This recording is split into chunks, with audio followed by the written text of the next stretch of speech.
رفیق صاحب ابھی welcome back جی. گفتگو ہماری جاری تھی. رفیق صاحب ایک بات جو میں کرنا چاہ رہا تھا وہ یہ کہ بڑی انٹرسٹنگ بات ہے. یا میں سوچتا اس طریقے سے ہوں کہ جب یہ ممبئی میں جو کچھ بھی ہوا ایک سوچے سمجھے طریقے کی پوری دنیا کو پتہ چل گیا, لیکن ویسٹرن میڈیا نے اور خاص کر کے انڈین میڈیا نے جو کہ آئی وڈ سے کہ جو ان کے جو کولیبریشنز ہیں ود دی ویسٹرن میڈیا, 2-3 دن تو ہر چینل پہ they were showing it like from morning till evening about this standoff in Mumbai or whatever this so-called terrorism was. But when it comes to Israeli aggression, you know, the media is not active at all. It's total. Though, I mean, they're killing people from F-16s and they're like blasting those missiles and bombs and everything over civilian population. And like, I mean, they claim about 400 people have been killed up till now and about over 200 injured. But I think the actual death toll is much, much higher. And now, دوسری بات جو بھی ہم آپ سے بات کر رہے تھے کہ آپ جو اسرائیلی اس کی فوجی کی آپ بات کرتے تھے جو ان کے, میں چاہوں وہ ریپیٹ کریں اردو میں بھی پھر اس کا ترجمہ کریں اور پھر آپ کو اس کے بعد ہم ایک رپورٹ بھی دکھائیں گے. بڑی کوکلی کیوں ہمیں پتا کہ اور بہت ساری باتیں کرنے والے, میں بڑی کوکلی آپ کو کہہ دوں کہ اسرائیل نے 72 آورز کے اندر جتنے لوگوں کو مارا ہے, پچھلے 6 مہینے سے جو وہ قسام جو راکٹس جو کہتے ہیں جی کہ حماس کے لوگ فائر کر رہے ہیں صدر اسرائیل کے اوپر, اس کے اندر جو ٹوٹل مرنے والوں کی تعداد ہے وہ 11 ہے. تو آپ یہ دیکھیں کہ 6 مہینے میں جو قسام کے راکٹس ہیں اس کا نشانہ بنے ہیں 11 لوگ, لیکن آپ نے 72 آورز کے اندر جو تھا کہ 400 لوگوں کو برباد کر دیا. تو دیکھیں نا, مطلب یہ تھا کہ اب سوال یہ تھا کہ اسرائیل کا مقصد کیا ہے. ان کا مقصد جو تھا کہ وہ انہوں نے بڑا واضح طور پہ بتا دیا, اور جو اسرائیلی چیف آف سٹاف ہیں انہوں نے اس حملے کے بعد جو سٹیٹمنٹ دی ہے وہ میں آپ کے سامنے انہی کی زبان میں ان کوٹس ہے وہ پڑھ کے پیش کر دیتا ہوں. This is what he said. After this operation there will not be one Hamas building left standing in Gaza and we plan to change the rules of the game.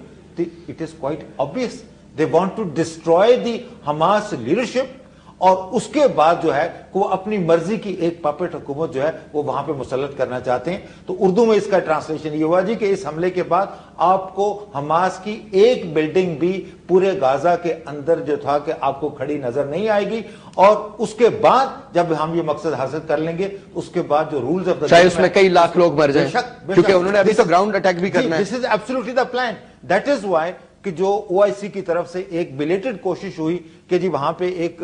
Arab league کی طرف سے کہ ایک resolution sponsor کی جائے جس کو Libya نے سپانسر کیا, اور امریکہ نے اس کے اوپر یہ اعتراض یہ لگایا کہ یہ ریزولوشن ان بیلنسڈ ہے کیونکہ یہ گارنٹی نہیں کرتی ہے کہ حماس جو ہے اس کی طرف سے جو راکٹ اٹیکس ہیں وہ اس میں کوئی کسی. تو بیسیکلی یہ امریکہ کی جانب سے تو کھلم کھلا ڈیلنگ اسٹریٹجی ہے کہ اسرائیل کو منہ پہ کچھ بول دیتے ہیں اور گو ایڈ دیا ہوا کہ آپ کریں تباہ و برباد کر کے رکھیں. امریکہ کی سپورٹ اور کنامس کے بغیر اس قسم کی جو ننگی جارحیت ہے وہ ممکن ہی نہیں. فرانس اور جرمنی اور یہ جو برازیل اور آگے پیچھے باقی دیگر ممالک شور کرتے ہیں اس کا تو یہ تو معنی نہیں رکھتی. noises because they have to satisfy their domestic constituencies. اور میں یہ یورپ کے لوگوں کو یہ سلام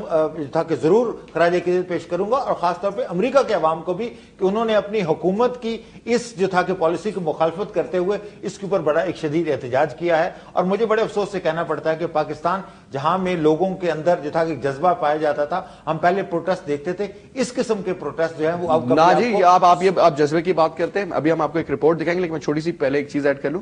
کہ ٹھیک ہے بڑی پازیٹیو آپٹیمسٹک ہونا چاہیے. قائد اعظم ڈے کے اوپر ہم لوگوں نے ایک پروگرام کیا اور میں نے 3-4 دن سے میں اس کو ہم نے ایڈورٹائز بھی کیا, لوگوں کو بھی بتایا کہ یوتھ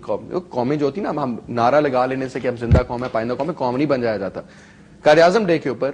پورے اسلام آباد میں جو یوتھ اور چھٹی کا دن اور سارا کچھ تھا اس دن, ٹوٹل 100 بچہ بھی جمع نہیں ہو سکا, اور وہ بھی پوری آرگنائزیشنز نے زور لگایا.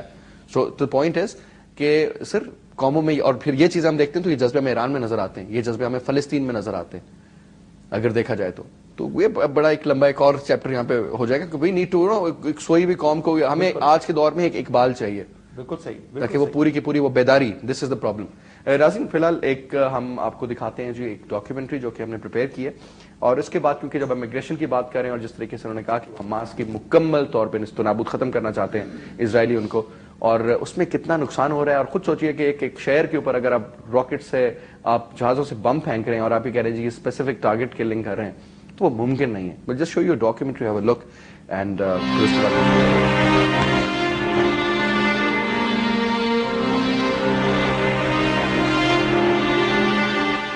27 دسمبر کے روز اسرائیلی درندوں نے فلسطین کے مظلوم عوام کے خلاف جس شرمناک درندگی کا مظاہرہ کیا ہے وہ اسرائیل کی غیر انسانی پالیسیوں کا مظہر تو ہے، لیکن اس کے جس ڈھٹائی کے ساتھ امریکی انتظامیہ کی طرف سے حمایت کی گئی ہے وہ بھی حد درجہ شرمناک بات ہے۔ یہ بات بالکل واضح ہے کہ حماس فلسطینیوں کی نمائندگی کا قانونی اور جمہوری حق رکھتی ہے اور کچھ عرصہ قبل باقاعدہ الیکشن جیت کر حکومت بھی بنا چکی ہے، جو کہ امریکہ کے غیر جمہوری ہتھ کنڈوں کے باعث اپنا وجود کھو چکی ہے۔ تشویشناک بات یہ ہے کہ رہائشی علاقوں کو فضائی حملوں کا نشانہ بنانے کے ساتھ ساتھ اسرائیل زمینی حملے کی تیاریاں بھی کر رہا ہے، جس سے اگر روکنے کی کوشش نہ کی گئی تو فلسطین شہداء کی تعداد 370 سے بڑھ کر کئی گنا ہو جائے گی۔ اسرائیلی حکومت نئے ممکنہ الیکشن کی جانب رواں دواں ہے، اور ایک خیال یہ بھی ہے کہ دونوں امیدواروں لیوینی اور ڈیفنس منسٹر براک فلسطین کی طرف اپنی سخت پالیسیوں کو سیاسی رنگ دے کر اپنی طاقت کا عملی مظاہرہ چاہتے ہیں۔ تاہم اس سلسلے میں حماس کی مذمتی کارروائیوں اور راکٹ حملوں پر بحث صرف ایک سائیڈ شو ہے۔ حقیقت تو یہ ہے کہ غزہ پر مسلط کردہ معاشی بحران بھی آلمٹس کے سیاسی مقاصد کو پورا نہ کر سکا تھا، اور اب بھی غزہ کو دھوئیں کے بادل نہیں بلکہ ہنگامی بنیادوں پر انٹرپرینیورل اکانومی کی بحالی اور تشکیل نو کی ضرورت ہے۔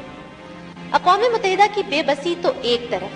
مگر تشویشناک بات یہ ہے کہ مختلف عرب اور مسلمان ممالک زبانی طور پر تو فلسطینیوں کی حمایت کا اعلان کرتے ہیں، مگر عملی طور پر انہیں اسرائیلی حملوں سے دفاع کی خاطر کوئی ٹھوس مدد دینے میں یکسر قاصر نظر نہیں آتے۔ آخر فلسطینی بچے پتھروں اور کنکروں سے اسرائیلی بمبار طیاروں یا ٹینکوں کا بھلا کس طرح مقابلہ کر سکتے ہیں؟ آپ نے یہ رپورٹ ملاحظہ کی اور آپ نے دیکھ لیا کہ جو دو بچوں کو اینڈ میں لے جایا جا رہا تھا، ان کی عمر میرے خیال میں 1 سال کی بھی نہیں تھی، اور کیا یہ بھی ٹیررسٹ ہیں؟ آپ یہ فیصلہ اب آپ خود ہی کر سکتے ہیں۔ کیا یہ لوگ وہ بمبار جو سوسائڈل بامر ہیں وہ ہیں؟ یہ کس قسم کا انصاف ہے اور کس قسم کا ہے؟ مطلب مجھے سمجھ یہ نہیں آتی کہ ہم لوگوں کو یہ بات سمجھ میں کیوں نہیں آتی؟ رفعت صاحب، یہ دیکھیے، پوری دنیا کے اندر اس وقت جارج بش نے انہیں ایک خوف و ہراس میں مبتلا کیا ہوا ہے، اور جو گلوبل وار آن ٹیرر کا جو ایک اسپیکٹر ہے اس کو کریٹ کر کے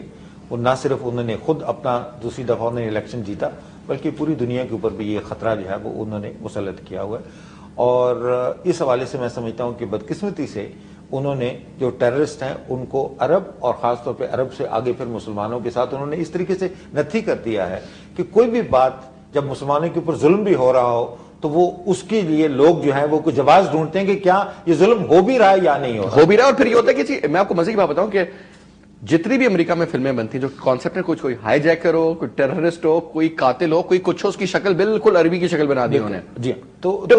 ہاں، تو اس حوالے سے تو میڈیا کا جو پروپیگنڈا ہے تو انہوں نے لوگوں کو ایک سوشلائز کر دیا اس میں کہ جی اگر ٹیررزم ہوگا تو جو تھا کہ اس کے اندر نیسیسریلی مسلمان انوالو ہوں گے۔ لیکن آپ کو دیکھیں کہ سوئسائڈ بامبنگ کی بات کرتے ہیں، سوئسائڈ بامبر کو انوینٹ کرنے والے تو LTT کے لوگ تھے، they were the ones who actually invented it، اور اس کا کوئی ریلیجن کے ساتھ کوئی تعلق نہیں تھا۔ تو میرا خیال ہے کہ یہ کچھ چیزیں ہیں جو کہ آپ کے جیسے آپ پروگرام کر رہے ہیں اس کے حوالے سے جو بحث ہونی چاہیے ان چیزوں کے اوپر کہ بھئی یہ کیا مسلمانوں کو کس طریقے سے نتھی کر دیا گیا اور ایک بلیف کیسے یہ بنا دیا گیا ہے کہ جس کی بنیاد پہ جو تھا کہ یہ ساری چیزیں جو ہے جو منفی بات ہے